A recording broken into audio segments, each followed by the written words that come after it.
بسا اوقات بہت سی محنتوں کا نتیجہ انسان دیکھتا ہے کہ ضائع چلا گیا. میں نے 10 سال محنت کی، حاصل کوئی نہیں نکلا. یہ ثمرات کیا ہیں؟ محنتوں کے ثمرات کا ضیاع. کوشش آپ نے کی، قسمت کی خوبی دیکھی ہے، ٹوٹی کہاں کمن، 2-4 ہاتھ جب کے لبے بام رہ گئے. Be prepared. ایک شاعر کے یہ اشعار ہیں، وہ کمیونسٹ تھا، میں نام بھی نہیں لیتا، لیکن یہ کہ یہ اسی انقلابی، چونکہ ان کا بھی ایک انقلابی نظریہ ہے، انقلابی عمل میں یہ سارے مراحل آتے ہیں.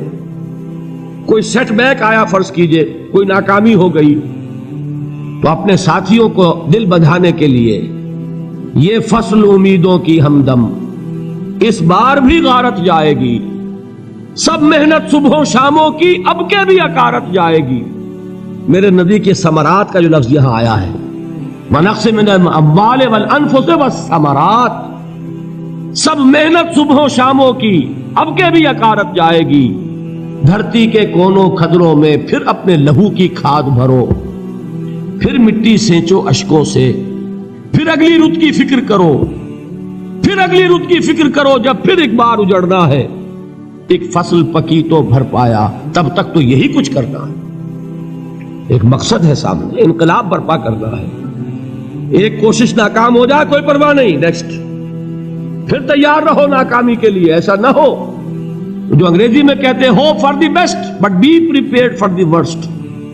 ایسا نہ ہو کہ دوسری مرتبہ ناکام ہو کے بددل ہو جاؤ، تمہاری ہمتیں جواب دے جائیں. نہیں، پہلے سے تیار رہو کہ دوسری مرتبہ بھی ناکامی آئے تو آئے، لیکن جب تک کہ کامیابی حاصل نہیں ہوتی ہمیں یہ کام کیے چلے جائیں.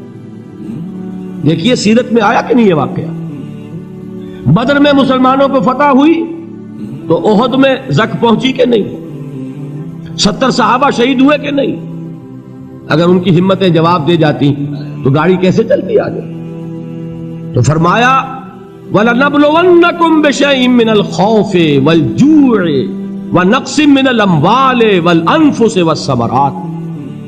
ہم تمہیں لازم آزمائیں گے، خوف کی کیفیت سے، فقر و فاقے کی کیفیت سے، بھوک سے، جان کے نقصان سے، مال کے نقصان سے، محنتوں کے حاصل کے ضائع ہو جانے سے. وَبَشِّرِ الصَّابِرِينَ، اور اے نبی بشارت دیجئے صبر کرنے والوں کو.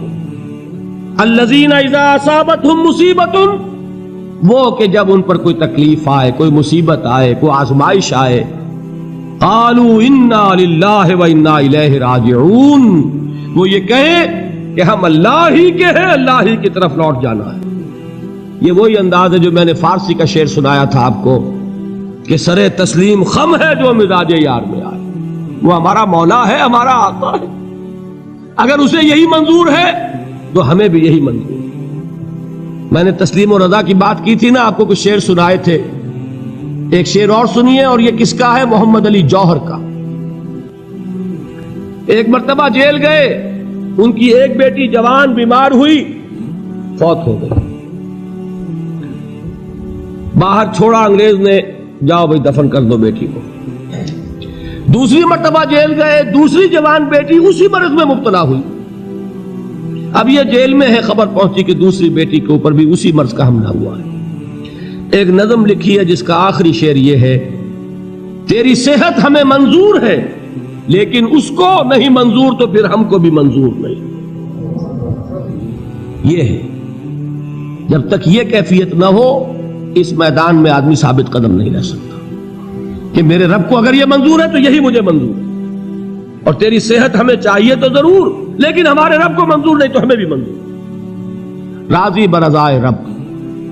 وَبَشِّرِ الصَّابِرِينَ الَّذِينَ إِذَا أَصَابَتْهُمْ مُصِيبَةٌ قَالُوا إِنَّا لِلَّهِ وَإِنَّا إِلَيْهِ رَاجِعُونَ. نہ شود نصیب دشمن کے شود ہلاک تیغت، سرے دوستہ سلامت کے تو خنجر آزمائے. اولئک علیہم صلوات من ربہم ورحمہ، یہی ہے وہ لوگ جن پر ان کے رب کی طرف سے عنایتیں ہیں اور رحمتیں ہیں. وَأُولَٰئِكَ هُمُ الْمُهْتَدُونَ، اور یہی ہے وہ لوگ جو کامیاب ہونے والے ہیں، ہدایت پانے والے، ہدایت یافتہ.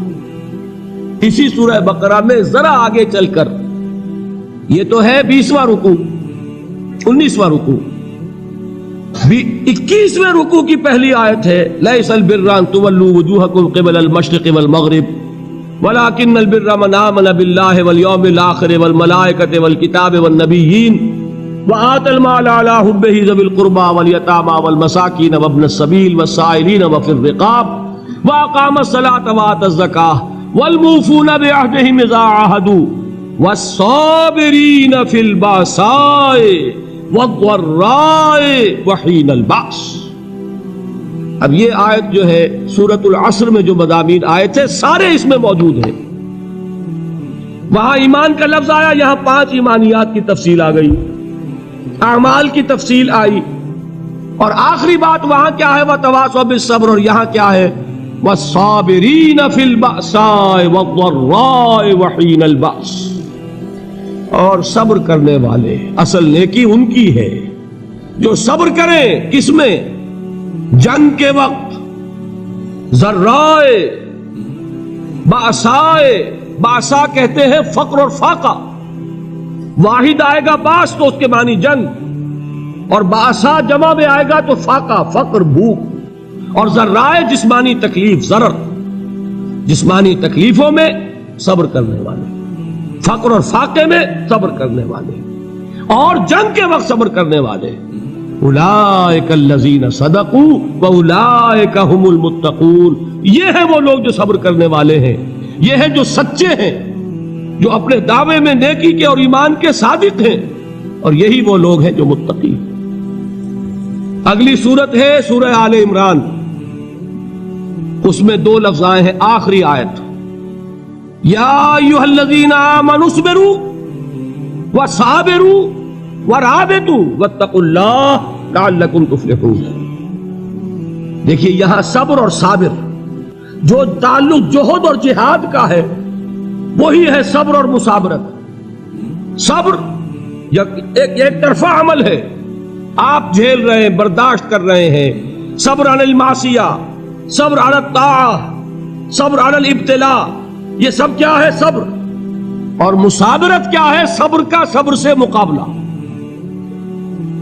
یہ سورہ آل عمران، اب وقت نہیں ہے، میں آپ کو سناتا اللہ تعالیٰ نے کیسے کیسے مسلمانوں سے کہا، مسلمانوں تمہیں زک پہنچی ہے تو انہیں بھی تو پہنچی تھی، ان کے 70 نہیں مارے گئے تھے بدر میں، ان کے حوصلے جو ہیں وہ تو پست نہیں ہوئے، وہ اگلے سال آ گئے تم پر چڑھائی کر کے، تم کیوں اتنا برا مان رہے ہو؟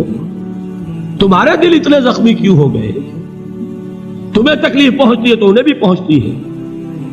اپنی غیرت جو ہے ہمیں ذرا اس کا جائزہ لینا چاہیے۔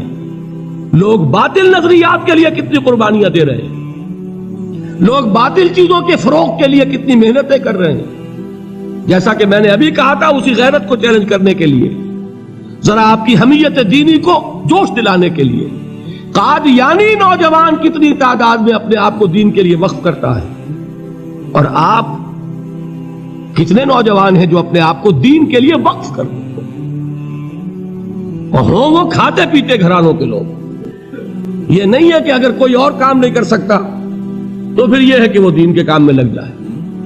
باصلاحیت لوگ، کھاتے پیتے لوگ، ذہنی استعداد رکھنے والے لوگ، اونچے گھرانوں کے لوگ، وہ وقف کریں اپنے آپ کو دین کے لیے۔ اس کے بغیر کیسے باہر آ جائے گی، کیسے رونق آ جائے گی؟ تو دنیا میں باطل نظریات والے جو ہیں، یہ بات کہی گئی ہے، مسلمانوں تم اگر توحید کے لیے لڑ رہے ہو، دیکھتے نہیں ابو جہل کو، اس نے گردن کٹوائی ہے شرک کے لیے، شرک کے لیے گردن کٹوائے، اور تم توحید کے لیے گردن کٹوانے کو تیار نہ ہو۔ اس نے گردن کٹوائی کہ نہیں کٹوائی؟ اور کس طرح کٹوائی ہے؟ کیونکہ بڑا متکبر قسم کا، فرعون قسم کا شخص تھا، جب گردن کاٹنے لگے تو کہتا ہے ذرا نیچے سے کاٹنا، تاکہ جب تم نیزے کے اوپر چڑھاؤ میرے سر کو تو اونچا نظر آئے، معلوم ہو سردار کا سر۔ وہ بدبخت مرتے ہوئے بھی جو اس کی کیفیت تھی نا، اس کو ذہن میں رکھیے۔ تو یہ اس لوگوں نے قربانیاں دی، جانے دی، تو فرمایا اگر تم ان سے زیادہ قربانی نہیں دو گے، یہ نوٹ کر لیجئے اس کو، مجرد اگر حق کو غالب کرنا اللہ کے ذمے ہو تو آنے واحد میں غالب کر دے گا، تمہیں تکلیف ہی دینے کی ضرورت نہیں۔ سمجھ رہے؟ کیا اللہ کے مقابلے میں کوئی باطل کی طاقت ٹھہر سکتی ہے؟ یہ تمہارے ایمان کا امتحان ہے، یہ تمہارے خلوص کی آزمائش ہے، یہ تمہارے امتحان کا ثبوت درکار ہے کہ اللہ تعالیٰ دیکھنا چاہتا ہے تم اس کے لیے اپنی جانیں قربان کرنے کو تیار ہو کہ نہیں، تم اس کے لیے تن من دھن لگانے کو تیار ہو کہ نہیں۔ اور یہ جان لو کہ اگر کفار اور مشرکین اور ملحدین اور باطل نظریات والے وہ جو کچھ قربانیاں اپنے باطل نظریات کے لیے دے رہے ہیں ان سے زیادہ اگر تم نہیں دو گے تو حق غالب نہیں ہوگا۔ انہوں نے جو صبر کیا ہے اپنے باطل نظریات پر، اگر تم اس سے زیادہ صبر کا ثبوت نہیں دو گے اپنے اس حق پر تو حق غالب نہیں ہوگا۔ اس لیے فرمایا یا ایھا الذین آمنوا اصبروا وصابروا، نہ صرف یہ کہ صبر کرو بلکہ صبر میں اپنے دشمنوں سے آگے نکلو، ان کے صبر سے بڑھ کر صبر کرو۔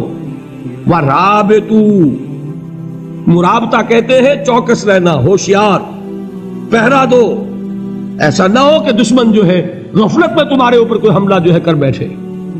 واتقوا اللہ، اور اللہ کا تقوی اختیار کرو، لعلکم تفلحون، تاکہ تم فلاح پاؤ۔